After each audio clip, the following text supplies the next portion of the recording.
Glória a Deus. Pode ficar à vontade, tome seu assento em nome de Jesus. Aleluia.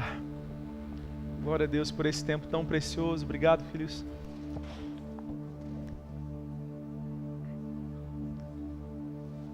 Glória a Deus. Amém. Eu gostaria que você abrisse a sua Bíblia em Mateus capítulo 28. Você que trouxe ela, se não, acompanhe conosco. Mateus capítulo 28. A partir do primeiro verso. Vamos ler esse capítulo tão especial para nós. Hoje nós comemoramos a Páscoa do Senhor. E nós queremos falar um pouquinho sobre o poder da ressurreição de Jesus Cristo. E como isso interfere na nossa vida. O poder da ressurreição de Cristo. E o quanto a ressurreição de Cristo interfere, modifica, transforma a nossa vida. Glória a Deus. Obrigado, filho. Mateus 28, a partir do primeiro verso. Vamos ler a palavra de Deus? Depois do sábado, tendo começado o primeiro dia da semana, Maria Madalena e a outra Maria foram ver o sepulcro. E eis que sobreveio um grande terremoto, pois um anjo do Senhor desceu do céu e, chegando ao sepulcro, rolou a pedra da entrada e assentou-se sobre ela. Sua aparência era como de um relâmpago, e suas vestes eram brancas como a neve. Os guardas tremeram de medo e ficaram como mortos. O anjo disse às mulheres: não tenham medo. Sei que vocês estão procurando Jesus que foi crucificado. No versículo 6, esse versículo é especial demais para nós. Ele diz: e ele não está aqui. Ele não está aqui. Glória a Deus. Ressuscitou, como tinha dito. Venham ver o lugar onde ele estava, onde ele jazia. Vão depressa e digam aos discípulos dele: ele ressuscitou dentre os mortos e está indo adiante de vocês para a Galileia. Lá vocês o verão. Notem que eu já os avisei. As mulheres saíram depressa do sepulcro, amedrontadas e cheias de alegria, e foram correndo a anunciá-lo aos discípulos de Jesus. E de repente Jesus as encontrou e disse: salve! E elas se aproximaram dele, abraçaram-lhe os pés e o adoraram. Então Jesus lhes disse: não tenham medo, vão dizer aos meus irmãos que se dirijam para a Galileia, lá eles me verão. Enquanto as mulheres estavam a caminho, alguns dos guardas dirigiram-se à cidade e encontraram os chefes dos sacerdotes, tudo o que havia acontecido. Quando os chefes dos sacerdotes se reuniram com os líderes religiosos, elaboraram um plano. Deram os soldados uma grande soma de dinheiro, dizendo-lhes: vocês devem declarar o seguinte: os discípulos dele vieram durante a noite e furtaram o corpo enquanto estavam dormindo. Se isso chegar aos ouvidos do governador, nós lhe daremos explicações e livraremos vocês de qualquer problema. Assim os soldados receberam o dinheiro e fizeram como tinham sido instruídos. E esta versão se divulgou entre os judeus até os dias de hoje. Os 11 discípulos foram para a Galileia, para um monte que Jesus lhe indicara. Quando o viram, o adoraram, mas alguns duvidaram. Então Jesus aproximou-se deles e disse: foi-me dada toda a autoridade no céu e na terra. Portanto, vão e façam discípulos de todas as nações, batizando-os em nome do Pai, do Filho e do Espírito Santo, e ensinando-os a obedecer a tudo o que eu lhes ordenei. E eu estarei sempre com vocês até o fim dos tempos. Amém. Glória a Deus. Você pode dizer um glória a Deus, meu irmão? Essa passagem, irmão, é a passagem que transforma a nossa vida. Essa é a passagem que nós celebramos hoje. A passagem onde nós vemos o cumprimento das próprias palavras de Jesus, que dizia: eu derrubarei este templo e em 3 dias eu vou edificá-lo novamente. E a palavra é muito clara, dizendo que ele não estava falando do templo físico, a estrutura de pedra, mas falando do seu próprio corpo. Ele morreria, mas ao 3º dia ele seria ressuscitado pelo poder do Espírito Santo. Nós cremos que Jesus ressuscitou dos mortos. Tenho certeza que você está aqui hoje porque você também crê nisso. Você está aqui hoje porque você celebra a Páscoa do Senhor, a ressurreição de Cristo Jesus, e é um dos domingos, um dos momentos mais importantes para nós cristãos, irmãos. Além do Natal, que é o nascimento de Jesus, a Páscoa é a sua morte e a sua ressurreição. É o tempo especial que nós celebramos. Isso faz parte da nossa história, isso faz parte da nossa doutrina de fé, a nossa visão, a nossa fé, a nossa cultura de fé. Então, nós cremos que Jesus ressuscitou, por quê? Porque as Escrituras dão testemunho da sua ressurreição. As Escrituras dizem que Ele ressuscitou dos mortos. Você tem diversos textos, nós não vamos nos ater neles aqui, mas você tem vários, inúmeros textos demonstrando que a ressurreição dos mortos aconteceu. E o mais maravilhoso, né? Ele apareceu, em primeiro lugar, para essas mulheres que foram lá fazer o costume dos judeus, né? Aquele costume que as mulheres tinham para com os mortos, levando bálsamo, levando óleos essenciais, para ter um ritual ali da sua morte fúnebre.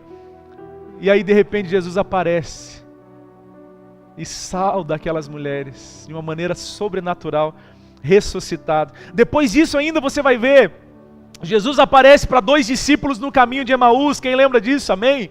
Ele aparece para esses dois amigos que estavam caminhando sentido a aldeia de Emaús. Depois disso ainda, irmãos, Jesus aparece aos seus discípulos na Galileia. Depois a palavra nos diz que ele aparece para mais de 500 irmãos. 500 testemunhas que viram Jesus Cristo ressuscitado. Depois, Jesus também, lá em 1 Coríntios 15, 7, Paulo diz que ele aparece para Tiago e os apóstolos. Você lembra que Jesus apareceu para os discípulos e Tomé não estava. Depois de uma semana, Jesus Cristo volta, porque faltava um discípulo. Jesus não deixa ninguém para trás, amém, meu irmão? Jesus voltou por causa de Tomé e mostrou os cravos em suas mãos, mostrou as feridas no seu corpo, e Tomé então creu, e ele diz assim para Tomé: você creu porque você viu os meus furos nas minhas mãos. Mais bem-aventurado vai ser aquele que sem ver consegue crer.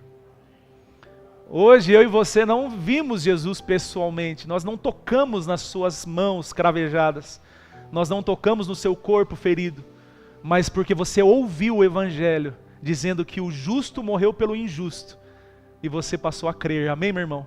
Você creu, porque a palavra diz que a fé vem pelo ouvir, e o ouvir a palavra de Deus. Como crerão se não há quem pregue? Como pregarão, se não forem enviados? Então a palavra chegou até nós e nós passamos a crer no Evangelho de Cristo Jesus. Embora nós não tocamos nele, embora nós não tivemos uma visão sobrenatural, talvez você possa ter tido, eu não sei, mas a grande maioria de nós não teve uma visão de um anjo, não viu Jesus Cristo pessoalmente, não somos testemunhas oculares.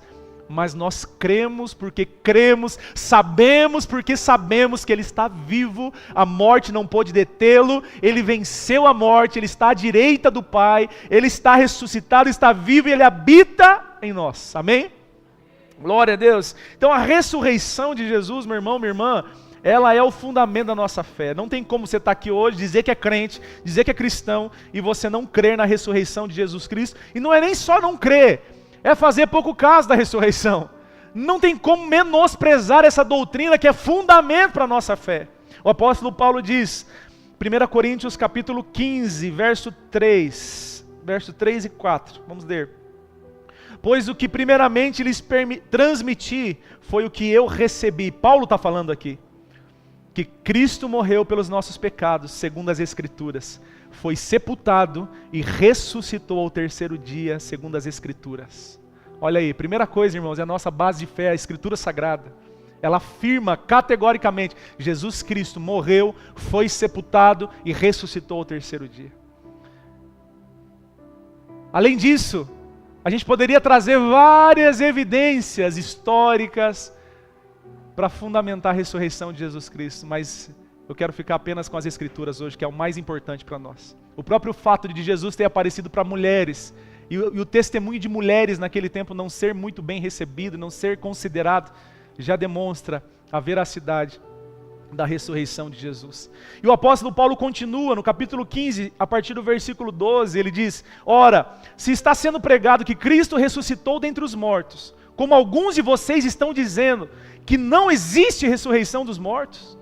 Tinha alguns irmãos, espírito de porco no meio da igreja dizendo: Cristo não ressuscitou não, ressurreição de mortos não existe, esse negócio é história da carochinha, esse negócio aí é história para boi dormir. Irmãos, estava infiltrando-se essa doutrina na igreja. O apóstolo Paulo diz então: se os mortos não ressuscitam, logo Jesus Cristo não ressuscitou, e ele conclui a partir do versículo 13: se não há ressurreição dos mortos, então nem mesmo Cristo ressuscitou. 14: e se Cristo não ressuscitou, é inútil a nossa pregação, como também é inútil a fé que vocês têm.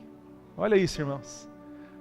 A ressurreição de Jesus é um tema importante ou é um tema secundário? O que você acha? Importante, essencial, fundamental para a nossa fé. Se Jesus Cristo não ressuscitou dos mortos, irmãos, fechamos a igreja agora e vamos embora, porque de nada está valendo a gente estar aqui nessa noite. Seria um devaneio, seria uma viagem, seria uma loucura. Se Jesus Cristo não ressuscitou dos mortos, se ainda houvesse dúvida no nosso coração, ou se isso não fosse tão importante para nós, é vã a nossa fé, é inútil a nossa fé. Paramos de cantar, paramos de congregar, não faz sentido, é loucura fazer o que nós estamos fazendo. Agora, se Cristo ressuscitou dos mortos, irmãos, então isso muda tudo. Diga assim comigo: isso muda tudo. Isso transforma a nossa vida para sempre. Se Cristo verdadeiramente ressuscitou dos mortos, como nós lemos nas Escrituras Sagradas, esse fato mudará para sempre a minha vida, a sua vida, tanto a vida futura, eternidade nós estamos falando, quanto também aqui no presente. Isso vai transformar a nossa vida, a forma com que nós vivemos, a forma que nós nos portamos, a nossa conduta, a forma que nós pensamos e vemos o mundo. Isso transformará a nossa vida. Cremos que Jesus Cristo ressuscitou dos mortos. Ele diz em João 11:25, eu sou a ressurreição e a vida. Aquele que crê em mim, ainda que morra, viverá. E quem vive e crê em mim, não morrerá eternamente. Você crê nisso? Amém? Você crê nisso? Ele é a ressurreição e a vida. Um dia todos nós vamos embora, irmãos, dessa terra. Alguns antes ou alguns depois. Né? Alguns precocemente, alguns de uma forma mais tardia, não importa. Todos nós estamos com prazo de validade. Estamos com data contada. Assim como você tem um litro de leite na sua casa, um alimento lá na sua despensa e tem lá escrito prazo de validade. Amém? Assim também nós temos um prazo de validade. E daqui a pouco, a gente já não está mais. A questão é, se Cristo ressuscitou dos mortos, ainda que eu morra, viverei eternamente. Então a morte para o cristão não é o fim. Não é um adeus. É um até logo para as pessoas que ficam à nossa volta. Então o velório de crente, eu já fiz velório de crente. Né? É a coisa incrível, irmão. O menino, eu já contei isso antes, o menino que me ganhou para Cristo, ele sofreu um acidente precocemente, ele tinha 16 anos, ele morreu. E eu vi, a primeira vez eu era novo na fé, eu era novo no caminho do Senhor. Eu nunca tinha visto aquilo, irmãos. A mãe daquele menino que estava ali no caixão, ela consolava as pessoas. A mãe do Lucas, o menino que me ganhou para Cristo, ela consolava, ela dizia assim, eu sei que eu verei o meu filho na glória. Para mim aquilo era loucura, eu não entendia ainda. Mas depois eu consegui entender que a morte para o cristão não é o fim, é um até logo. É o caminho de volta para a sua casa. É o caminho de volta para o seu lar eterno. Porque o próprio Jesus garantiu, aquele que crê em mim, ainda que morra, viverá eternamente. Então se isso para nós, irmãos, não é uma palavra de verdade, se nós não acreditamos nisso de verdade, irmão, você tem que ficar desesperado diante da morte. Você vai andar com medo o tempo todo. Ai de mim se eu morrer. Ai eu não sei para onde eu vou. Ai de mim. Você vai viver com medo. Mas o cristão que crê na palavra de Jesus Cristo, ele sabe. Jesus, hoje eu me levanto pela manhã. Eu não sei se é hoje o meu dia, o Senhor sabe. Mas se for hoje, eu vou te glorificar. Enquanto houver ar no meu pulmão, eu vou glorificar o teu nome. E a partir do momento que o Senhor disser, vou te chamar, filho, pode vir agora. Chamar minha senha, a minha vez. Eu sei também que eu vou estar num lugar muito mais infinitamente melhor do que aqui. Aonde já não haverá mais choro, não haverá mais dor, aonde Ele arrancará a tristeza dos nossos olhos, aonde a promessa é que nós o veremos face a face eternamente. Então isso para mim é vida, isso é vida para você, irmão. Essa palavra é verdade para você. Se é verdade para você, se é verdade para nós, Igreja de Jesus Cristo, você não deve temer a morte, porque o nosso Rei venceu a morte. O nosso Rei é vitorioso. Amém, meu irmão? Então, em nome de Jesus, não tenha medo da morte. Obviamente, eu não estou dizendo aqui que a gente não se entristece. Obviamente, eu não estou aqui negando que nós temos uma alma que fica triste com aqueles que vão. Mas eu estou afirmando para vocês que a morte para o cristão, ela é vista de uma forma totalmente diferente. Para nós, é o retorno aos braços do nosso Pai. Cristo ressuscitou dos mortos. Então, isso muda tudo na nossa vida. Isso muda o nosso olhar. Bom, nós celebramos isso nessa noite. Essa mesa aqui, nós vemos a Santa Ceia, a Ceia do Senhor. Isso aqui não é em vão. Não é apenas uma tradição para os cristãos. Isso aqui é a verdade para nós. Isso aqui é a realidade. Nós celebramos um Cristo que está vivo, meu irmão. Está à destra do Pai. E Ele fez uma promessa. Fazer isso em memória de mim. Fazer isso até que Ele venha. Então, cada vez que nós nos assentamos à mesa, cada vez que nós ceamos, nós estamos fazendo menção do Senhor e esperando, alimentando essa esperança. O meu Senhor está voltando. O meu Cristo, o meu Rei está retornando. Breve voltará. E nós o veremos face a face. Agora, irmão, em segundo lugar, a ressurreição de Cristo, como eu disse, se é real, se é verdade, você confirmou que é verdade, ela muda tudo em nós. Ela muda a nossa realidade. Pastor, por que nós temos que celebrar a Páscoa? Por que nós celebramos a Páscoa? Será que a Páscoa é um dia especial que a gente tira para fazer... É um dia especial que a gente fica um pouco mais sentimental, a gente reúne a família... Será que a Páscoa significa um dia que a gente enfeita a igreja? E por sinal, que lindo, né? Essa decoração. Parabéns a todos os envolvidos, ficou maravilhoso.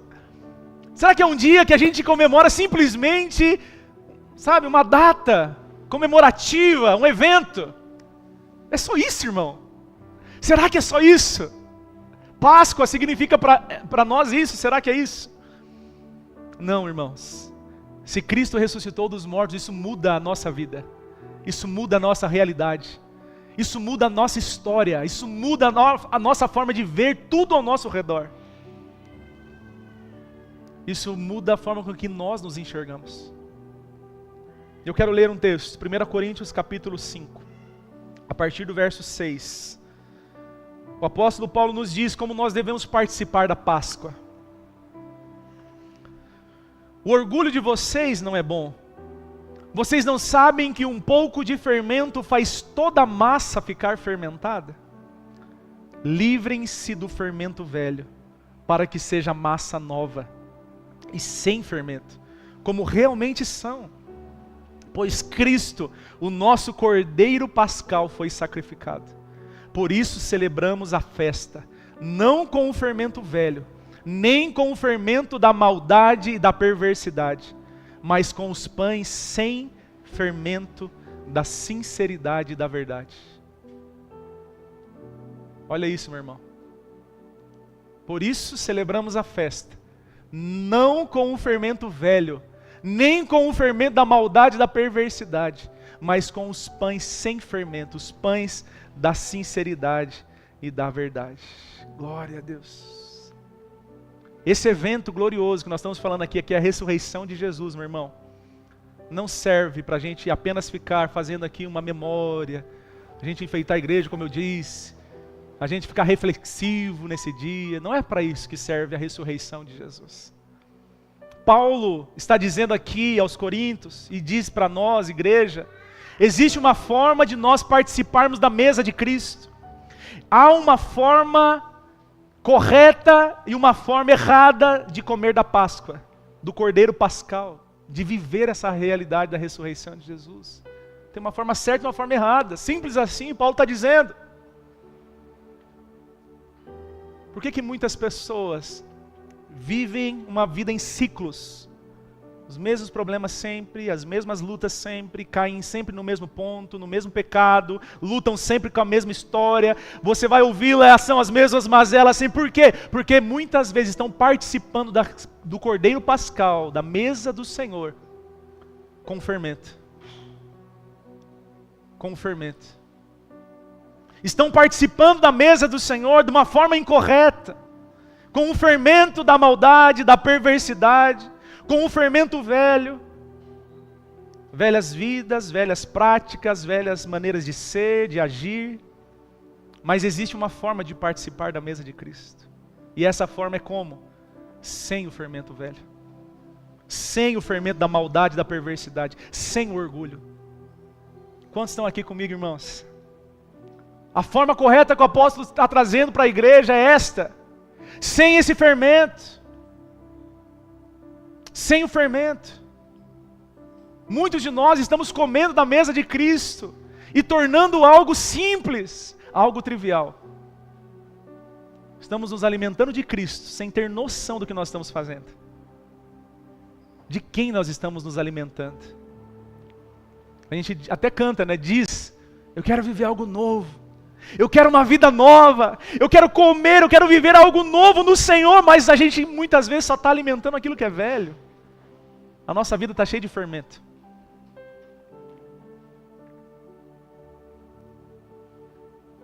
A gente não rompe com a velha maneira de ver. A gente não rompe com as velhas práticas, com a velha roupagem. A gente tem fermento ainda.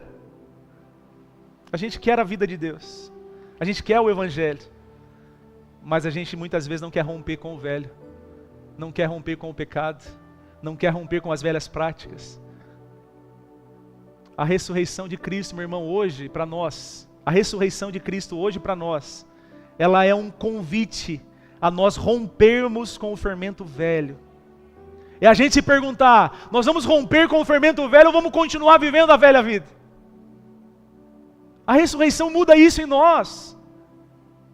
Não é só uma data especial, mas é um desafio, é uma reflexão interior que nós falamos: eu vou continuar vivendo uma velha vida com o fermento velho, ou eu vou viver de fato a vida nova em Cristo Jesus? A gente até sabe, irmão, que a Páscoa não tem a ver com chocolate, com o coelhinho da Páscoa, glória a Deus. Qualquer escolinha infantil já explica isso para as nossas crianças. Glória a Deus por isso, irmão, privilégio. A gente até sabe que não se trata disso, que é a obra de Jesus, é a obra da cruz, mas muitas vezes, mesmo sabendo disso, a gente trata a ressurreição de Cristo como algo que não nos transforma, algo que não nos muda de dentro para fora. Qual que é o poder da ressurreição dos mortos, irmãos? O que isso causa em nós? Qual que é o poder da obra da cruz? O fato de Jesus ter vencido a morte, rompido com a morte, o que isso transforma na prática a minha vida? O texto mesmo diz: a obra da cruz já está consumada, o cordeiro já foi imolado, o que ele precisou fazer já fez. Então a culpa dele não é mais dele, a responsabilidade é nossa. Romper com o fermento velho. O problema não está na cruz, amém, irmãos? Não está.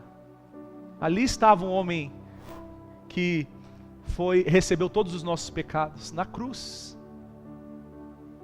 E a maior dor dele não foi talvez os açoites, os cravos, a coroa de espinhos, não foi ele ter a sua roupa, suas vestes sendo tiradas dele, exposto à sua nudez, à sua vergonha.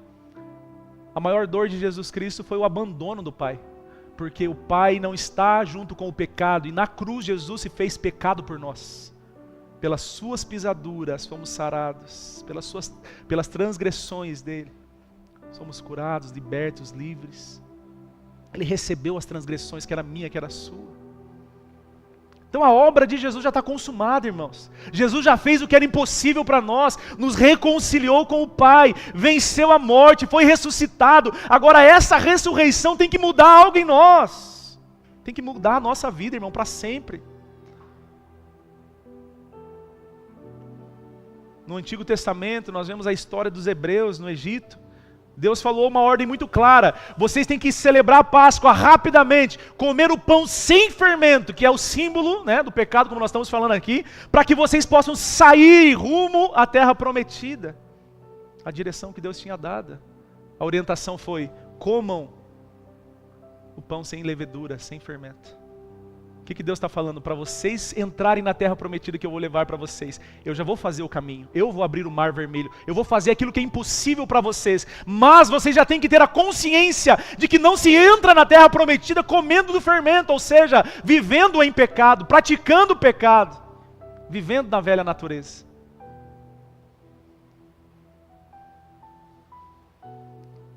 Isso era sombra daquilo que viria em Cristo Jesus.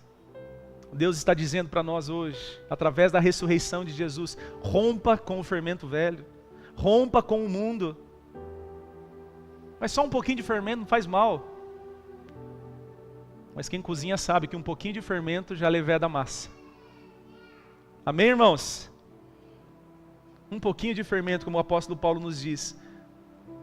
Pastor, não dá nada. Pastor, é só um pouquinho. Pastor, é só isso. Deus... Não, a orientação de Deus é muito clara: rompa com o fermento do pecado, rompa com o fermento que leveda a massa, que contamina as nossas vidas, rompa com isso, porque senão, irmãos, nós estamos fazendo a ressurreição de Jesus ser inválida para nós, estamos fazendo pouco caso da morte e ressurreição do nosso Senhor. De que vale isso para nós? Deus não se move por aparência, Deus não se move pelas nossas emoções, Ele se revela a todos aqueles que decidem viver uma vida nova, diferente, rompendo com o velho e abraçando os pães da sinceridade e da verdade. Por isso que a mensagem do Evangelho principal é: arrependei-vos, crede no Senhor, para seres salvos. Arrependei-vos. A Bíblia diz em Provérbios 28:13: quem esconde os seus pecados não prospera, mas quem os confessa e os abandona encontra misericórdia. A ressurreição de Cristo, comer a Páscoa de Cristo, meu irmão, fala sobre isso, sobre nós não termos algo que nos contamine a consciência para com Deus. É uma consciência lavada no sangue do Cordeiro, a sinceridade e a verdade. Esses são os pães que nós temos que comer. Diante de Deus, sinceridade e verdade. Senão a gente está fazendo pouco caso. Ah, Jesus morreu, que legal. Olha, um vídeo, uma história, um relato na Escritura Sagrada. Não, mas se isso não muda a minha maneira de viver, irmãos, a ressurreição para mim não significou nada. Ainda que eu saiba que não é coelhinho, ainda que eu saiba que não é chocolatinho, ainda que eu saiba tudo isso, mas para mim ainda continua sendo algo comum, porque a ressurreição dos reis, Senhor dos senhores, o Cordeiro Pascal, é poderosa para transformar as nossas vidas. Transforma a natureza, transforma a mentalidade. Eu já não vivo mais como eu vivia antes. Então talvez o que falta para nós, irmãos, igreja de Cristo Jesus sobre a terra, é nós analisarmos se nós estamos comendo de Cristo com os pães da sinceridade e da verdade, ou se nós estamos ainda contaminados com orgulho, perversidade, maldade, divididos, pensando mal uns dos outros. E a gente pode estar até sentado no mesmo lugar, como nós temos falado nos nossos GDs, né, sobre a unidade. Podemos até sentar no mesmo lugar, junto com os meus irmãos, mas no meu coração já estar dividido com Ele. Eu posso até cantar louvores para Cristo, eu posso até estar reunido na igreja de Cristo, aqui em 4 paredes, mas ainda assim eu estar dividido com Cristo. Deus não se move pela aparência. Por isso que Jesus e a palavra nos ensina muito claramente isso. Pelos frutos nós conhecemos a árvore. Nós somos chamados, irmãos, a viver uma vida transformada pela ressurreição de Cristo. Não pode haver nada oculto dentro de nós. Diga assim comigo: não pode haver nada oculto dentro de mim. Irmãos, não pode haver. Pães da sinceridade e da verdade, fala sobre isso. Não pode haver aquele pecadinho de estimação, não pode haver algo mal resolvido dentro de mim, não deve haver coisas que eu ainda retenho e não entreguei ao Senhor, irmãos, não pode haver dentro de nós. O povo de Deus é chamado para comer de Cristo Jesus, pães da verdade e da sinceridade. Nós temos falado isso dia após dia. Se você tem acompanhado as palavras de domingo, você tem visto. Nós temos falado, irmãos, de uma postura de um filho de Deus que não tem reservas dentro de si. Um filho de Deus, ele não pode ter reservas, ele não pode ter áreas escondidas na sua vida, aonde ele não pode apresentar. Pelo contrário, se a nossa consciência nos acusa, irmão, nós já estamos desalinhados com o Senhor. Alguma coisa está fora, e eu diria, aconselharia você e a mim, irmãos, resolva isso quanto antes, porque a obra já foi feita, já temos graça suficiente disponível para nós, já temos um sangue que nos redime, nos perdoa de todo pecado, irmão. A questão é, será que eu estou disposto a acessar isso? Ou eu quero abraçar as minhas iniquidades ainda? Ou eu quero abraçar o meu jeitão de ser e falar assim, não, eu sou assim, eu ajo desse jeito mesmo, eu sou desse jeito. Não, então a ressurreição de Cristo não fez impacto na sua vida ainda. Você não entendeu que Cristo ressuscitou dos mortos, e para que Ele fez isso? Então, talvez para muitos irmãos, será apenas uma mensagem bonita, de um domingo à noite. Mas voltamos do culto, segunda-feira, continuamos vivendo a velha vida, com o velho fermento.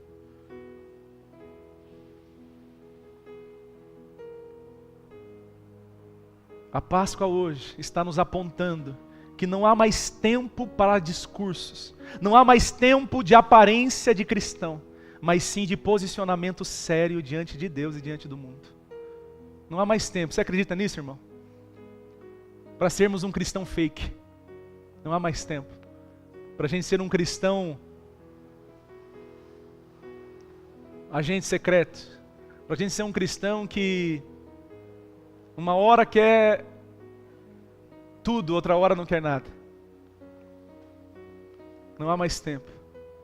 Não há mais tempo a perder. A Páscoa nos ensina isso. A ressurreição aconteceu e isso tem que transformar nossa vida. E por último, a ressurreição de Cristo nos faz priorizar o amor a Deus sobre todas as coisas. Nos faz priorizar o amor a Deus sobre todas as coisas, sobre todos os outros amores. Jesus disse assim certa vez em Mateus 10, a partir do 32. E aqui eu já estou indo para o final, irmão. Eu sei que você veio aqui hoje, talvez queria uma mensagem muito pregada hoje em dia, mas não é isso que a palavra, as escrituras sagradas nos dizem. Ela diz que Jesus negará muitos diante do Pai no grande dia. E quem que ele vai negar? Aqueles que o negaram na terra. E aqueles que o negaram na terra é muito além do que simplesmente falar assim, você é crente, irmão? Não. Também, faz parte. Sabe, assim que a gente tem vergonha de falar que a gente é crente, que a gente é cristão, que a gente faz parte do povo de Deus, da família de Deus, também a gente precisa se assumir quem nós somos. Porque se até aquelas pessoas que acreditam no engano, elas confessam, assumem, dão a sua vida por um engano, quanto mais nós que conhecemos a luz, a verdade, não devemos nos assumir diante das pessoas. Mas negar a Cristo vai além disso. Negar a Cristo, negar o poder da ressurreição, irmãos, é viver uma vida que nega Jesus Cristo na prática, no dia a dia, maneira de se viver. Nós também negamos a Cristo na maneira que nós nos portamos. Desobedecendo a palavra, desonrando ao Senhor, na nossa infidelidade, nós desonramos, nós negamos a Cristo quando dizemos que obedecemos a Ele na igreja, mas lá fora negamos ao Senhor. Jesus está dizendo isso, que aquele que o negar diante dos homens, eu também o negarei diante do meu Pai que está nos céus. E aí Jesus continua, não pensem que eu vim trazer paz à terra, não pensem que eu vim trazer paz, mas espada. Essa também é uma face que ninguém quer conhecer de Jesus, irmãos, é dura.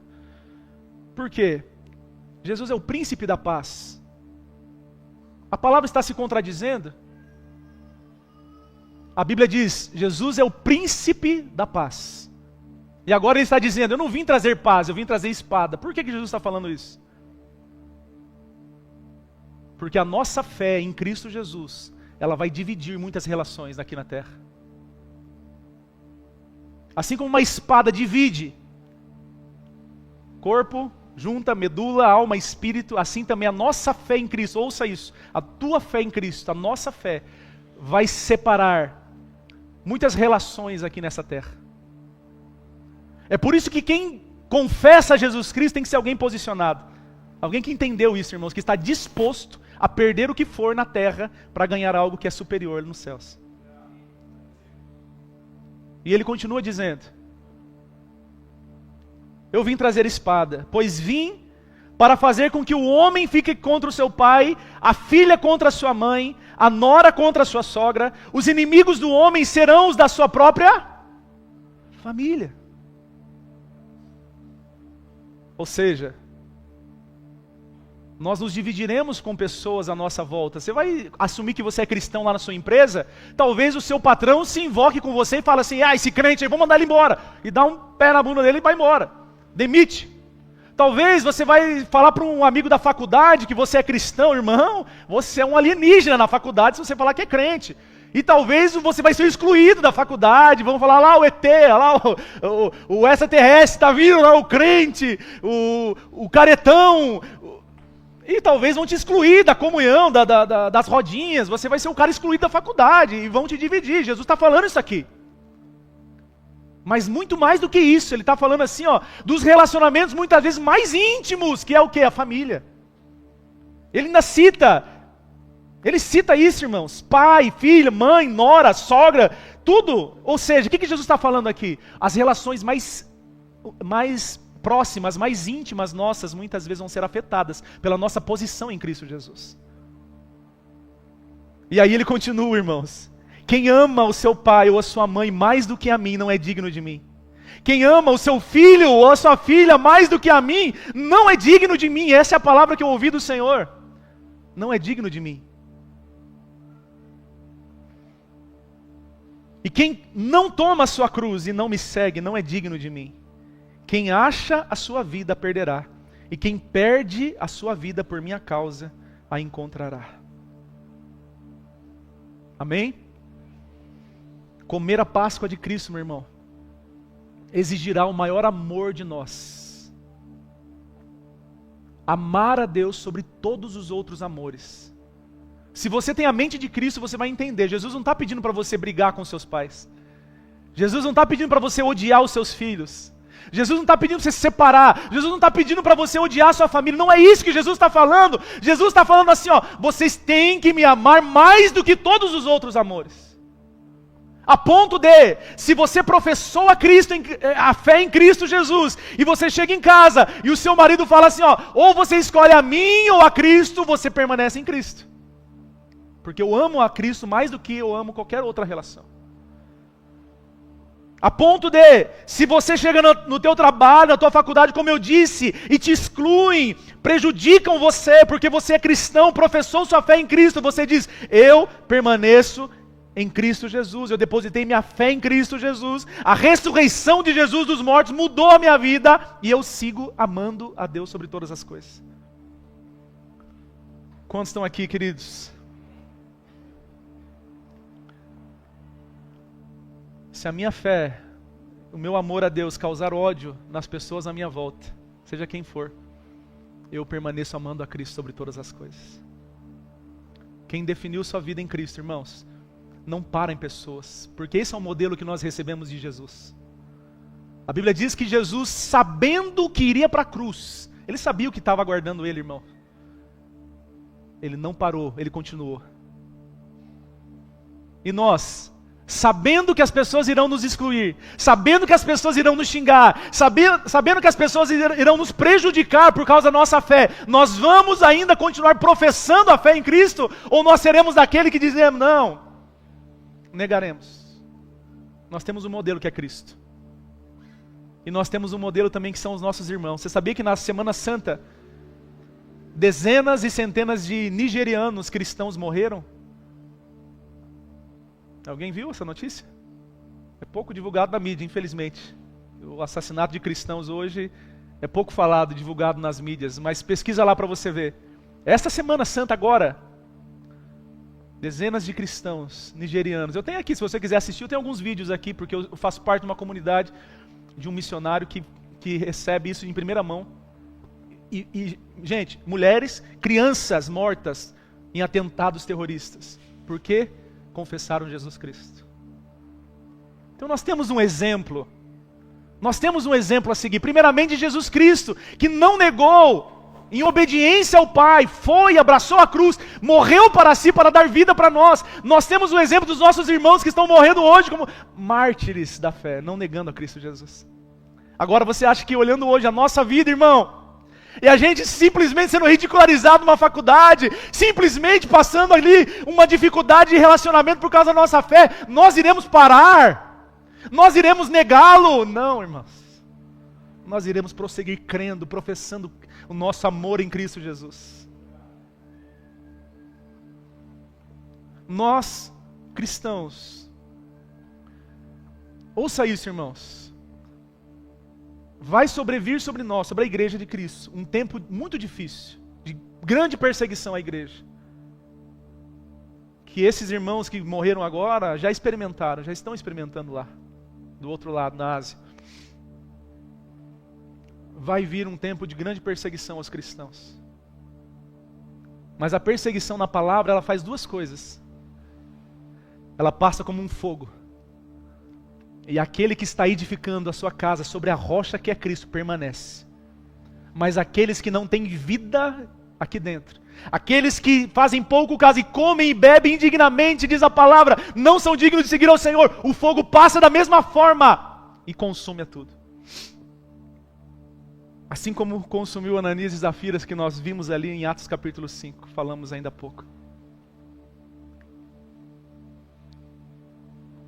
Então hoje a ressurreição de Cristo, irmãos, é um desafio para nós. Isso tem transformado a nossa vida. Nós estamos tratando isso de uma forma casual, normal, ou nós de fato entendemos o quanto isso tem transformado e deve transformar a nossa vida. O amor a Deus deve ser um amor sobre todas as coisas, sobre todas as situações, sobre tudo, irmãos, sobre tudo. Deus não quer pouco de nós, Deus não quer algumas coisas de nós, Deus quer tudo de nós. Quem perder a sua vida por amor a mim encontrará. Você está disposto a perder seus próprios interesses, a sua vida, para abraçar os interesses do Pai, a vontade do Pai, o desejo do Pai? Você está disposto, irmão? Você está disposto, igreja, a dizer, eu tenho tudo como perda por causa do conhecimento de Cristo Jesus?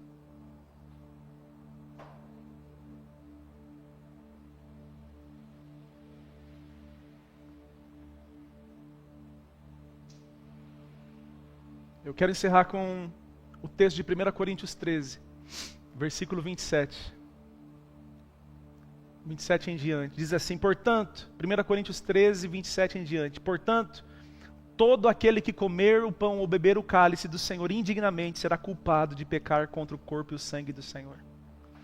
Examine-se o homem a si mesmo, e então coma do pão e beba do cálice. Pois quem come e bebe sem discernir o corpo do Senhor, come e bebe para a sua própria condenação. Por isso há entre vocês muitos fracos e doentes, e vários já dormiram. Mas se nós nos examinássemos a nós mesmos, não receberíamos juízo. Quando, porém, somos julgados pelo Senhor, estamos sendo disciplinados para que não sejamos condenados com o mundo. Meu irmão, minha irmã, hoje o apelo é diferente. O desafio hoje é diferente. Não é um apelo emocional, para que você e eu apenas a gente chore diante de Deus. E está tudo bem. O apelo hoje é para nós fazermos um autoexame. Examinarmos-nos aqui dentro. Será que ainda temos velho fermento para depositar ao Senhor, aos pés do Senhor? Será que temos tratado a mesa do Senhor como algo comum, trivial? Será que a ressurreição de Jesus não fez, ou não está tendo efeito nenhum na minha vida?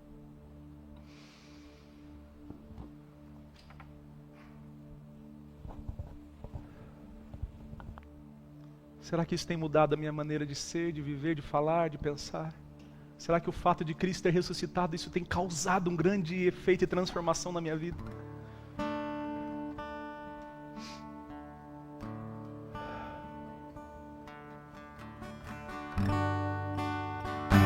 Quero te convidar a fechar os seus olhos assim aonde você está mesmo. Esse é o momento de nós refletirmos. Esse é o momento de nós pararmos e olharmos para dentro. A Páscoa não é para alguém bom, alguém que merece. A Páscoa é para aqueles que admitem e reconhecem quem são. Nenhum de nós éramos dignos, irmão. Nós não somos dignos em nossa natureza, pecamos contra Deus. Mas Ele, o Cordeiro Pascal, foi sacrificado, derramou seu sangue, morreu a morte que era nossa, devida a nós. Em nosso lugar, nos substituiu naquela cruz. A salvação foi um presente gratuito. A salvação para nós, irmãos, é de graça. Não custa nada. Nós precisamos apenas reconhecer que somos pecadores e precisamos da salvação daquele único que é bom, perfeito e santo, Cristo Jesus. Graça, favor imerecido. Jesus, é como se Jesus estivesse falando: eu preparei uma mesa, eu preparei um grande banquete, e eu chamei a todos, eu convidei a todos. A mesa está posta, o convite está aberto a todos, sem distinção. Seja homem, seja mulher, seja de qual classe for, seja negro, seja branco, não importa. Jesus disse: a mesa está posta para todos. Mas o mesmo Jesus que abriu a mesa, que colocou a mesa, que nos serviu e convidou a todos, é o mesmo Cristo que nos diz que ao nos assentarmos e ao permanecermos nessa mesa, nós não podemos permanecer da mesma forma. Temos que ser transformados. Temos que abandonar o velho fermento. Temos que mudar a roupa. Não se apresentamos diante do Rei dos Reis com qualquer roupa, mas com uma veste branca, limpa, lavada no sangue do Cordeiro.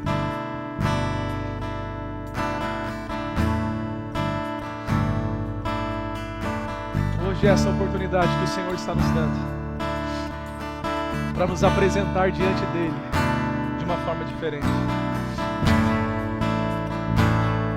analisando os nossos corações, analisando a nossa vida.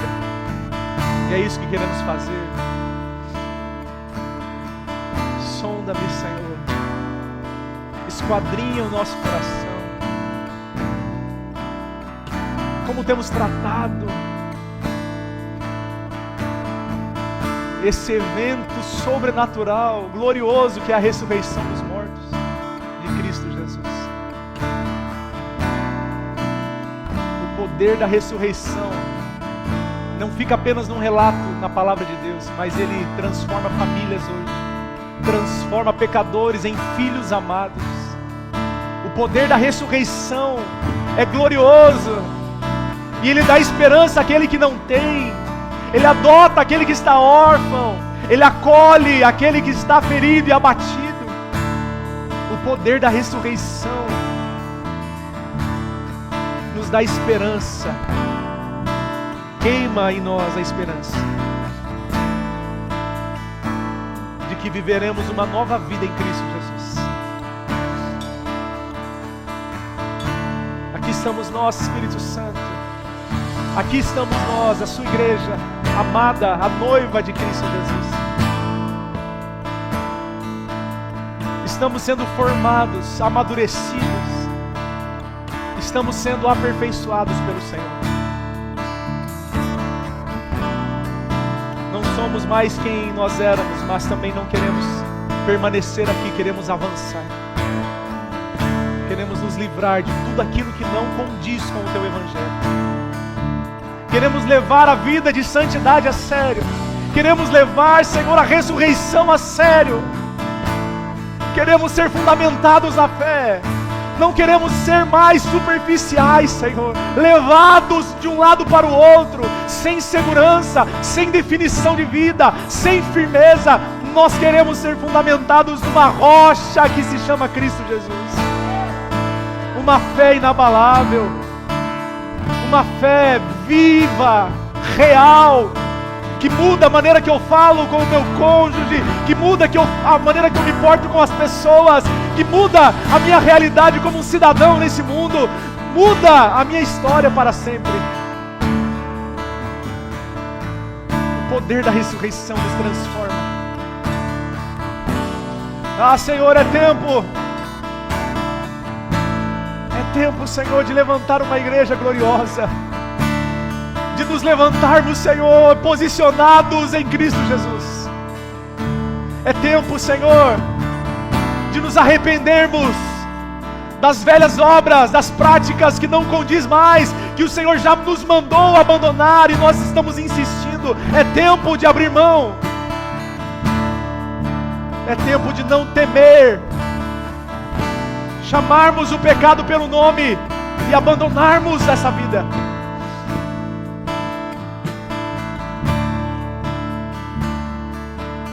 Abraçarmos o Evangelho inteiro e não apenas uma parte dele. Não um Evangelho fragmentado. Recebe a nossa oração nessa noite. Recebe, Senhor, em nome de Jesus. Recebe a oração dos teus filhos.